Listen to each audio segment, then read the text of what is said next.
असलामुअलैकुम। सानू आज़ादी मिली है, हर चीज़ की सानू आज़ादी है। तो जी आज़ादी की तारीफ होंगी है ना, जी डेफीनेशन होंगी है, असी उस डेफीनेशन को समझिया ही नहीं। असी उस गल ही नहीं समझिया भी आज़ादी की चीज़। सानू लिखण की आज़ादी मिली तो असी ओहो कुछ लिखिया जिहड़ा लिखना ही नहीं सी चाहिदा। सानू जो बोलण की आज़ादी मिली तो असी ओहो कुछ चीज़ां बोलियां जिहड़ियां सानू जेब ही नहीं सी देनियां। हुण आपां रोज़ अखबार पढ़ते हैं, अखबारां दे कुछ ऐसियां चीज़ां लिखियां होंदियां जिहड़ियां लिखण वालियां नूं तो शर्म आनी चाहिदी आ, पर नहीं आती। तो पढ़न वाले जिहड़े वो खुद शर्मिंदा हो जाते पढ़ के भी की लिख छड्डिया अगले बंदे ने।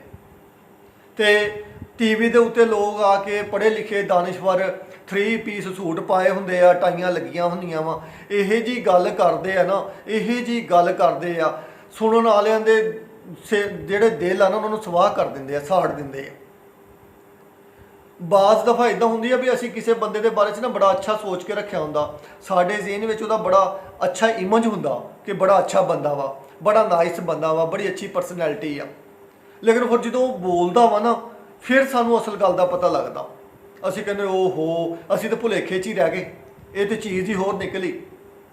ਤੇ ਬਹੁਤ ਸਾਰੇ ਲੋਕ ਟੀਵੀ ਤੇ ਆ ਕੇ ਇਹੋ ਜੀ ਗੱਲ ਕਰਦੇ ਆ, ਇਹੋ ਜੀ ਗੱਲ ਕਰਦੇ ਜਿਹੜੀ ਉਹਨਾਂ ਨੂੰ ਕਰਨੀ ਨਹੀਂ ਚਾਹੀਦੀ। ਕਰਨ ਤੋਂ ਪਹਿਲੇ 100 ਵਾਰੀ ਸੋਚਣਾ ਚਾਹੀਦਾ।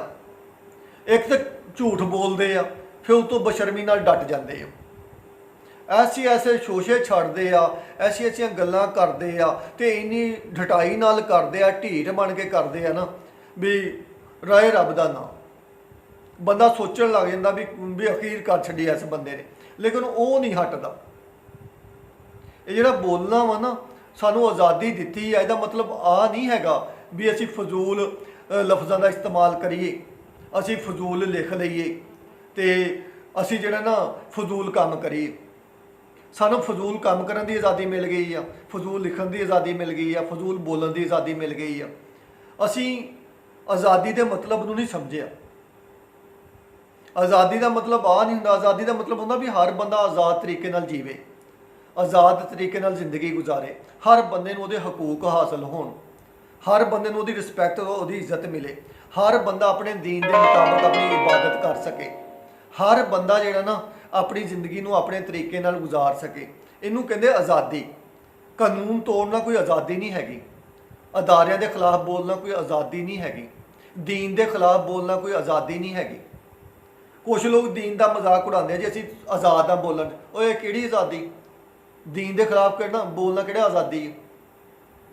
कुछ लोग अदारियों के खिलाफ बोलते हैं जी हम बोलने में आज़ाद हैं, भी अदारियों के खिलाफ बोलने की कही आज़ादी। कोई लोग जोड़े आ शरीयत का कानून का मजाक उड़ाते हैं।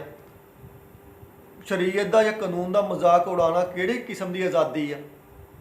भी कानून का मजाक उड़ाना चाहिए तो बस तक फिर शरीयत का मजाक उड़ाना चाहिए। ये आज़ादी नहीं हैगी। ये जिन्होंने तुसीं आज़ादी समझते हो, आज़ादी नहीं हैगी। आज़ादी की डेफीनेशन को समझो। जिहड़ी आज़ादी सानू लभी आ उसका शुक्र अदा करो, तो जिहड़ी सही आज़ादी है ना उन्होंने इस्तेमाल करो, गलत आज़ादी को इस्तेमाल ना करो। एक बार इदा हुई ना भी एक मालक सीगा, वो जान लगा अमरीका, तो वह एक कुत्ता उन्हें पालिया सी। उस कुत्ते भी नाल अमरीका लै गया। 2-3 साल वो अमरीका च रहा, मालक भी नाल, उहदा कुत्ता भी उत्थे अमरीका च ही रहा। तो जो 2-3 साल बाद मालक वापस आया ना पाकिस्तान दे विच, ते नाल उहदा कुत्ता भी सी। कुत्ता अमरीका रहा, उत्थे साफ सुथरा माहौल सी, चंगा खाण पीण नूं मिलिया, मोटा ताज़ा हो गया, साफ सुथरा हो गया। तुहानूं पता अंग्रेज़ तो कुत्ते नूं नवांदे आ, तो उत्थे नहांदा नुहांदा रहा, चंगा खादा पीता, तो कुत्ता भी मोटा ताज़ा हो गया। जो बाहर कुत्ता फिर गली च निकलिया ना, तो दूए कुत्तिਆਂ नाल मिलिया, दूए कुत्ते ने ਉਹਦਾ देखिया, तो वह बड़ा कुत्ते की हालत ही बदली सी, मोटा ताज़ा होया सी, तो साफ सुथरा सी।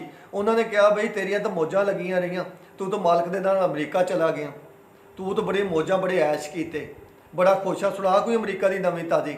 वो कहंदा यार मैं मानदा वां उत्थे सारा कुछ हैगा, उत्थे सफाई भी हैगी आ, उत्थे कानून भी हैगा वा, उत्थे मैनूं खाण नूं भी सुथरा लभ्या। कहंदा पर जिहड़ी चस पाकिस्तान विच आ ना उत्थे है नहीं। दूए कुत्ते ने पूछा भी खैर आ उत्थे की चीज़ है नहीं गी? कहंदा भी पाकिस्तान दे विच भौंकण की आज़ादी आ, इत्थे भौंकण ते कोई रोक टोक नहीं हैगी, ते बाहरले मुल्कां 'च भौंकण नहीं दिंदे। ਅੱਲਾਹ ਤਾਲਾ ਤੁਹਾਡਾ ਹਾਮੀ ਨਾਸਰ ਹੋਵੇ। ਹੱਸਦੇ ਰਹੋ, ਵਸਦੇ ਰਹੋ, ਤੇ ਆਜ਼ਾਦੀ ਪਈ ਅਗਰ ਅੱਲਾਹ ਤਾਲਾ ਨੇ ਦਿੱਤੀ ਹੈ ਤੇ ਇਹਨੂੰ ਸਹੀ ਇਸਤੇਮਾਲ ਕਰੋ। ਅੱਲਾਹ ਹਾਫਿਜ਼।